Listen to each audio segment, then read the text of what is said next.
Baik, bismillahirrahmanirrahim. Assalamualaikum warahmatullahi wabarakatuh. Selamat siang, teman-teman semuanya. Pada hari ini, kita akan melakukan presentasi untuk mata kuliah dasar logika dan penulisan karya ilmiah. Siang hari ini, yang akan melakukan presentasi yaitu Saudari Mutmainah Agus. Kepada Saudari Mutmainah Agus, saya persilakan. Baik, saya dan atas nama Mutmainah Agus dengan NIM A1Q1200014. Pada kesempatan kali ini saya akan mempresentasikan artikel saya dengan judul Hubungan Keterampilan Sosial dan Kontrol Diri dalam Komunikasi Antar Budaya Bugis dan Tolaki pada Layanan Konseling Kelompok.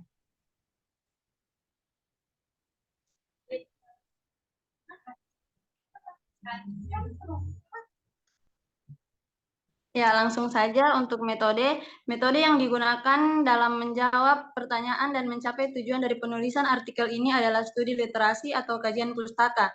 Artikel ini bertujuan untuk membahas pentingnya lintas budaya, komunikasi lintas budaya, dan efektivitas proses konseling kelompok. Literasi yang digunakan dan dijadikan sebagai analisa dan pembahasan tema atau topik adalah sumber dari jurnal atau artikel, manuskrip, dan beberapa regulasi yang terkait dengan tema atau topik.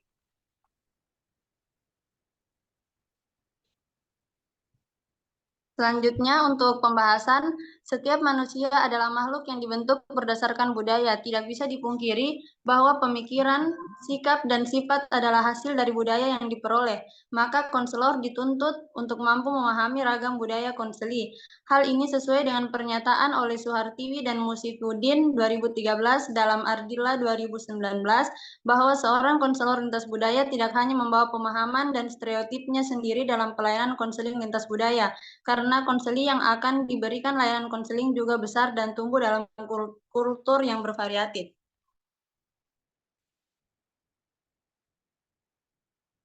Ya, di sini saya akan menjelaskan mengenai hubungan interaksi sosial dan kontrol diri siswa.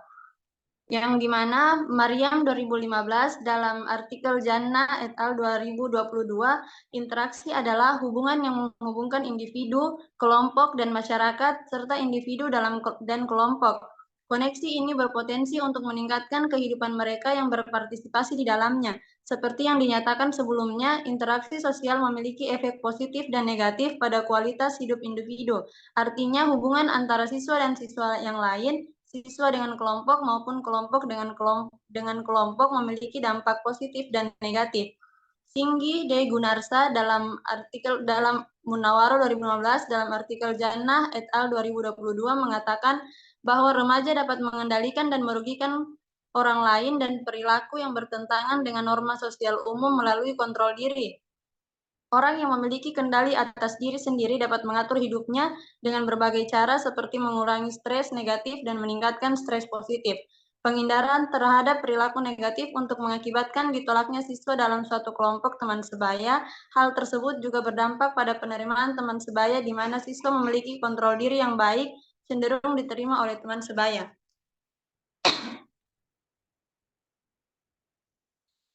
Selanjutnya, komunikasi antar budaya Bugis dan Tolaki. Komunikasi lintas budaya didefinisikan oleh Andrea L. Rich dan Dennis M. Ogawa sebagai komunikasi antara orang-orang yang berbeda latar belakang seperti suku bangsa, etnik, ras, dan kelompok sosial. Dengan kata lain, komunikasi antar manusia akan terjadi jika seseorang berinteraksi dengan seseorang yang memiliki suku, nilai, dan lingkaran sosial yang sama dengannya. Keyakinan yang dipegang seseorang akan mempengaruhi komunikasi vokal dan nonverbalnya. Begitu pula dengan kedua kelompok beda bahasa ini, keberadaan kelompok etnik Tolaki di Sulawesi Tenggara membantu proses sosial bahasa yang dilakukan kelompok etnik Bugis yang berasal dari Sulawesi Selatan. Bahkan jika pada awalnya bahasa sosial terbalik sangat mungkin terjadi. Namun karena komponen sosial bahasa orang Tolaki yang cukup fleksibel menerima kehadiran para pendatang termasuk etnik Bugis, serta proses internal kelompok etnik Bugis yang cukup mudah melakukan proses adaptasi di tanah perantauan, alhasil menyebabkan kedua suku ini dapat menjalin ikatan sosial dan profesional antara dua kelompok etnik. Tolaki, dan Bugis. Secara perlahan tetapi harmoni sosial harus dipulihkan untuk meningkatkan kehidupan kedua kelompok. Kemudian yang terakhir, perbedaan budaya dalam konseling kelompok. Perbedaan dalam kelompok konseling harus mendorong kohesivitas jika konselor memahami keterampilan komunikasi dengan baik. Menurut Pedersen, dalam artikel Ardila 2019, dalam konseling lintas budaya terdapat 3 elemen, yaitu yang pertama, konselor dan konseli berasal dari latar belakang budaya yang berbeda dan melakukan konseling di latar belakang budaya atau di tempat konselor. Yang kedua, konselor dan konseli berasal dari latar belakang budaya yang berbeda dan melakukan proses konseling dalam latar belakang budaya atau di tempat konseli. Dan yang terakhir, konselor dan konseli berasal dari latar belakang budaya yang berbeda dan melakukan konseling di tempat yang berbeda pula.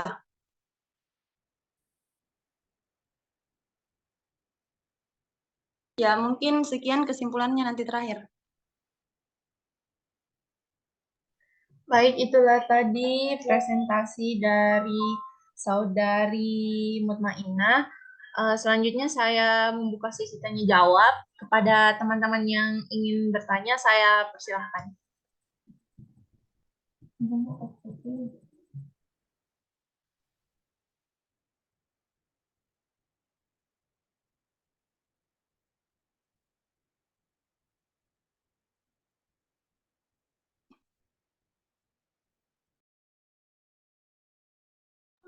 Izin masuk, moderator. Iya, saya persilahkan Saudari Haula. Saya ingin bertanya kepada Mutmainah Agus. Pertanyaannya yaitu bagaimana jika dalam proses konseling, konseli tidak memiliki kontrol diri yang baik pada saat pelaksanaan konseling kelompok? Mohon dijelaskan. Terima kasih. Baik, terima kasih kepada Saudari Mutmainah. Apa pertanyaannya sudah cukup jelas? Ya, terima kasih moderator, pertanyaannya jelas. Baik, saya persilahkan lagi kepada teman-teman yang masih ingin bertanya. Izin masuk moderator saya. Ya, silahkan Saudari Nurfadilah. Baik. Saya akan bertanya kepada Saudari Mutmainah. Pertanyaan saya itu, bagaimana jika konseli tidak memiliki kontrol diri yang baik pada saat pelaksanaan tahap konseling kelompok? Sekian, saya kembalikan kepada moderator. Baik, terima kasih. Saya kembalikan kepada Saudari Mutmainah. Apakah pertanyaannya sudah cukup jelas? Mohon maaf moderator, pertanyaannya Nurfadilah sama dengan pertanyaannya Haula. Saya kembalikan kepada Saudari Nurfadilah.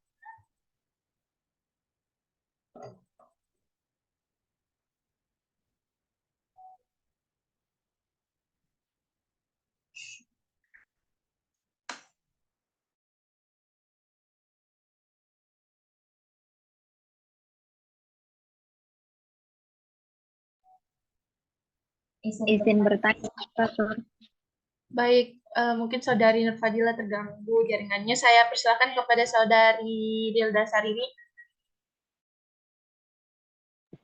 Baik, pertanyaan saya, mengapa Saudari Mutmainah Agus memilih judul artikel Anda? Terima kasih. Alasannya. Baik, terima kasih. Saya kembalikan kepada Saudari Mutmainah. Apakah pertanyaannya sudah jelas? Sudah jelas moderator. Baik, untuk Saudari Nurfadilah, apakah sudah ada di room?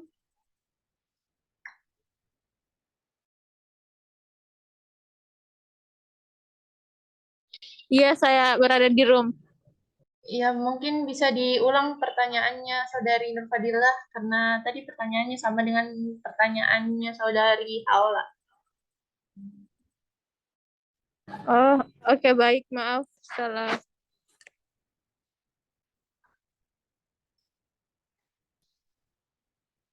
Pertanyaan saya, apa yang menjadi patokan konseling kelompok ini berhasil dilakukan jika pada konseli dan konselor memiliki keterampilan sosial dan kontrol diri yang baik?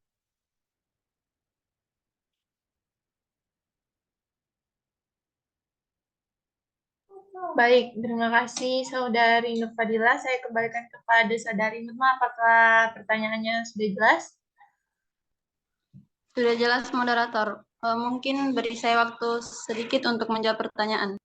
Baik, dipersilakan.